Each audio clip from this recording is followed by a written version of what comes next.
আজকে তোমাদের সাথে তেল ছাড়া ভীষণ টেস্টি একটা বাটা মাছের রেসিপি শেয়ার করছি। পুষ্টিগুণে ভরপুর ভীষণ হেলদি একটা রেসিপি।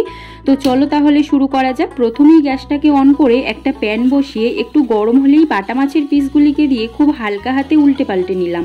এখানে ছোট সাইজের বাটা মাছ হলে কিন্তু তার পুষ্টিগুণটা বেশি পাওয়া যাবে। এখন দিয়ে দিলাম কেটে রাখা আলু, সজিনা ডাঁটা, পরিমাণ মতো জল দিয়ে দিলাম স্বাদ মতো লবণ, একটু কালো জিরে, অল্প হলুদ, সামান্য লঙ্কা গুঁড়ো, 3টে গোটা লবঙ্গ, চেরা কাঁচা লঙ্কা দিয়ে 8 থেকে 10 মিনিট মতো মিডিয়াম হিটে ঢাকা দিয়ে রাখবো। এখন মশলার জন্য শিলে গোটা জিরে, গোটা ধনে, গোলমরিচ, সামান্য রাঁধুনি আর আদাকে অল্প জল দিয়ে বেটে নিয়ে বাটা মশলাকে ফুটন্ত ঝোলে দিয়ে দিতে হবে। এখন আলুগুলো সিদ্ধ হয়ে যাওয়ার পর একটু টমেটো আর অল্প পেঁয়াজ পাতা বা ধনে পাতা দিয়ে আরো 8 থেকে 10 মিনিট মিডিয়াম হালকা আঁচে ঢাকা দিয়ে রান্না করে নিলেই রেডি পুষ্টিগুণে ভরপুর তেল ছাড়া বাটা মাছের এই রেসিপিটি ভালো লাগলে অবশ্যই একটা লাইক ও শেয়ার করে পাশে থাকবেন। ফিরছি নতুন ভিডিওর সাথে। টাটা।